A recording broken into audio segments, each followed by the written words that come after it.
एहसास है जो कभी किसी के लिए सहारा बनता है तो कभी किसी की सबसे बड़ी कमजोरी। समय के साथ इस शब्द का मतलब बदलता जा रहा है। आज प्यार कई बार रिश्ता नहीं, एक हथियार बन चुका है।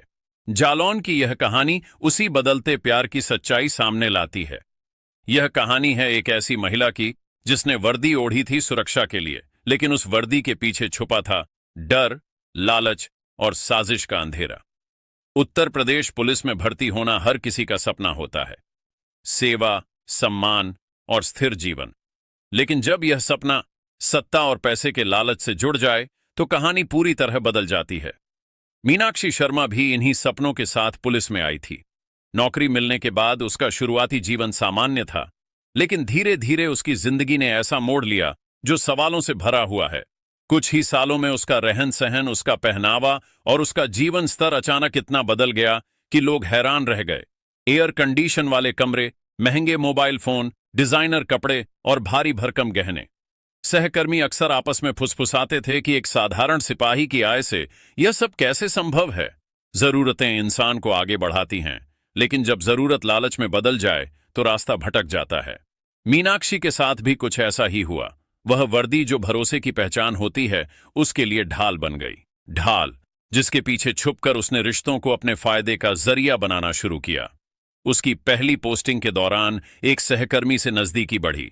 शुरुआत दोस्ती से हुई, फिर बातचीत गहरी होती चली गई। भरोसा बना, भावनाएं जुड़ी और वही रिश्ता आगे चलकर डर का कारण बन गया। जब संबंधों में दरार आई तो प्यार की जगह धमकियों ने ले ली। आरोपों के मुताबिक निजी पलों को हथियार बनाया गया और पैसे की मांग सामने आई। जब सामने वाला झुका नहीं तो कानून का डर दिखाया गया। फर्जी मामलों में फंसाया गया और एक इंसान की जिंदगी महीनों तक सलाखों के पीछे जकड़ी रही। यह मामला अकेला नहीं था। विभाग के भीतर कई लोग दबी आवाज में कहते रहे कि मीनाक्षी का यही तरीका था। पहले दोस्ती, फिर नजदीकी, फिर नियंत्रण और आखिर में ब्लैकमेल। कुछ लोगों का तो यह भी कहना था कि इसमें सिर्फ वह अकेली नहीं थी, बल्कि उसका परिवार भी उसकी हर चाल में साथ देता था। मगर इन बातों पर तब तक किसी ने खुलकर ध्यान नहीं दिया जब तक कहानी ने सबसे खतरनाक मोड़ नहीं ले लिया।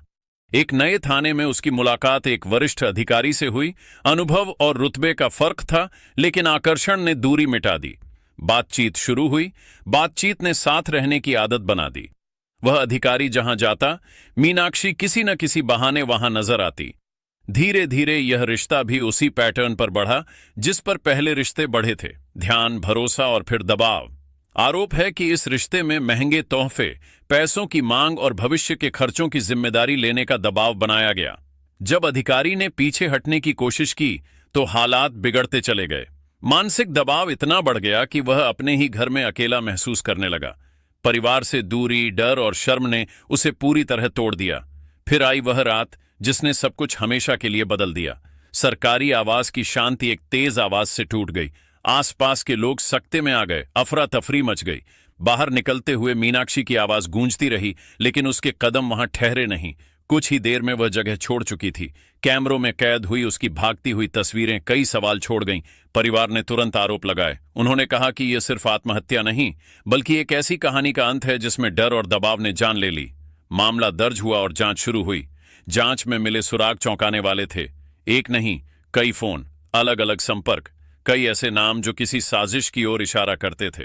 सामने आने लगा कि यह सिर्फ एक रिश्ता नहीं था, बल्कि एक पूरा जाल था। जांच जैसे जैसे आगे बढ़ी, वैसे वैसे परतें खुलती गईं। कई पुराने मामले सामने आए। कई लोग सामने आए जिन्होंने दावा किया कि उनके साथ भी यही हुआ था। पहले दोस्ती और फिर डर। अब कानून हर पहलू को खंगाल रहा है। ये जानने की कोशिश हो रही है कि आखिर कितने लोग इस जाल में फंसे और कितनों की जिंदगी पर इसका असर पड़ा। यह कहानी सिर्फ एक महिला या एक अधिकारी की नहीं है।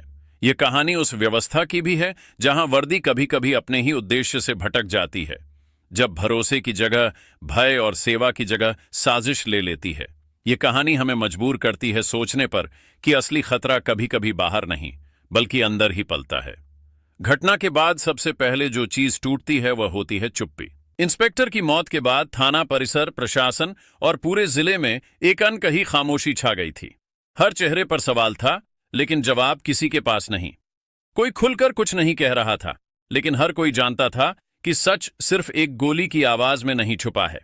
उसके पीछे कई दिनों, महीनों और शायद सालों का मानसिक दबाव था। जांच जैसे ही शुरू हुई, पुलिस को सबसे पहले उस रात से पहले की घटनाओं पर ध्यान देना पड़ा। कॉल रिकॉर्ड्स, संदेश, मुलाकातों का ब्यौरा, हर कड़ी धीरे धीरे एक ही दिशा में इशारा कर रही थी। इंस्पेक्टर का व्यवहार पिछले कुछ समय से बदला हुआ था। वह कम बोलने लगा था, जल्दी चिड़चिड़ा हो जाता था और कई बार ड्यूटी के दौरान भी उदास नजर आता था।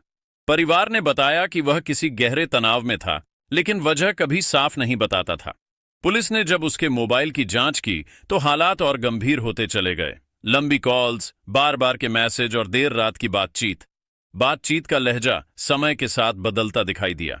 शुरुआत में अपनापन, फिर मांगे और आखिर में दबाव। यह सिर्फ भावनाओं का रिश्ता नहीं रह गया था, यह एक सौदे में बदल चुका था। ऐसा सौदा जिसमें एक तरफ डर था और दूसरी तरफ नियंत्रण। इसी बीच मीनाक्षी की गिरफ्तारी के बाद उसके पास से मिले मोबाइल फोन ने जांच को और गहरा कर दिया। एक नहीं, कई फोन, अलग अलग नंबर, अलग अलग बातचीत, कुछ रिकॉर्डिंग, कुछ चैट्स और कुछ अधूरी बातें। पुलिस के सामने सबसे बड़ा सवाल यही था कि क्या यह सब अचानक हुआ या पहले से रची गई योजना का हिस्सा था। हर नई जानकारी के साथ शक का दायरा बढ़ता जा रहा था। कई पुलिसकर्मियों को तलब किया गया, कुछ चुप रहे, कुछ ने आधी अधूरी बातें बताईं। कई लोगों ने यह स्वीकार किया कि मीनाक्षी का स्वभाव शुरू से ही अलग था। वह जल्दी भरोसा जीत लेती थी, अपने शब्दों, मुस्कान और कमजोरी का इस्तेमाल करना जानती थी। लोग अक्सर यही समझते रहे कि वह बस मदद मांग रही है, लेकिन धीरे धीरे वही मदद मजबूरी बन जाती थी। पुराने मामलों की फाइलें दोबारा खोली गईं, मजबूरी बन जाती थी। पुराने मामलों की फाइलें दोबारा खोली गईं। कुछ शिकायतें जो पहले नजरअंदाज कर दी गई थीं, अब नए संदर्भ में देखी जाने लगीं। पता चला कि ऐसी ही शिकायतें पहले भी सामने आई थीं, लेकिन ठोस सबूतों की कमी और विभागीय दबाव के चलते वे आगे नहीं बढ़ पाईं। कई लोग बदनामी के डर से पीछे हट गए थे।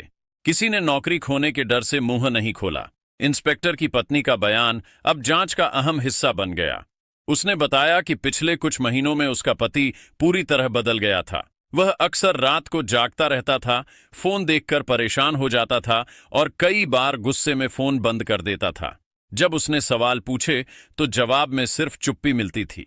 यह चुप्पी ही शायद उसकी सबसे बड़ी कमजोरी बन गई। मीनाक्षी को कोर्ट में पेश किया गया। चेहरे पर कोई शिकन नहीं, आंखों में कोई पछतावा नहीं। यही बात सबसे ज्यादा लोगों को चुभ गई। कैमरों के सामने खामोश, लेकिन उसका ठंडा रवैया कई सवाल खड़े कर रहा था। क्या यह एक मासूम चेहरा था जिसे हालात ने फंसा दिया, या एक शातिर दिमाग जो हर चाल सोच समझकर चलता था? पुलिस अब यह जानने की कोशिश कर रही थी कि क्या यह सिर्फ व्यक्तिगत लालच था या इसके पीछे कोई बड़ा नेटवर्क भी काम कर रहा था। कॉल डिटेल्स में सामने आए नाम साधारण नहीं थे। कई ऐसे लोग थे जो सिस्टम के भीतर ही ताकत रखते थे। सवाल यह भी उठा कि क्या कभी किसी ने पहले इन बातों को गंभीरता से लिया होता तो क्या आज एक जान बच सकती थी। समाज ने भी इस कहानी को अलग नजर से देखना शुरू कर दिया। कुछ लोग मीनाक्षी को दोषी मान चुके थे तो कुछ इसे पूरे सिस्टम की विफलता बता रहे थे। सोशल मीडिया पर बहस तेज थी। कोई इसे प्रेम में अंधा होने की कहानी कह रहा था तो कोई वर्दी की प्रतिष्ठा पर सवाल उठा रहा था। लेकिन सच्चाई इन तमाम शोर के बीच कहीं दबती जा रही थी। यह मामला अब सिर्फ एक एफआईआर नहीं रहा, यह एक चेतावनी बन गया। चेतावनी उस खतरे की जो तब पैदा होता है जब शक्ति और निजी रिश्ते आपस में उलझ जाते हैं, जब कानून का डर खत्म हो जाता है और भावनाओं को मोहरे की तरह इस्तेमाल किया जाता है। इंस्पेक्टर की मौत एक सवाल छोड़ गई है कि क्या गलत सिर्फ एक इंसान था या पूरी व्यवस्था ने आंखें बंद कर रखी थीं। जांच अभी खत्म नहीं हुई है। हर दिन कोई नई परत खुल रही है, कोई नया बयान, कोई नया सबूत। यह कहानी अब उस मोड़ पर है जहां फैसला सिर्फ अदालत नहीं, समाज भी करेगा। क्या हम इसे एक सनसनीखेज घटना मानकर भूल जाएंगे या इससे सबक लेकर उस अंधेरे कोने को उजाले में लाने की कोशिश करेंगे जहां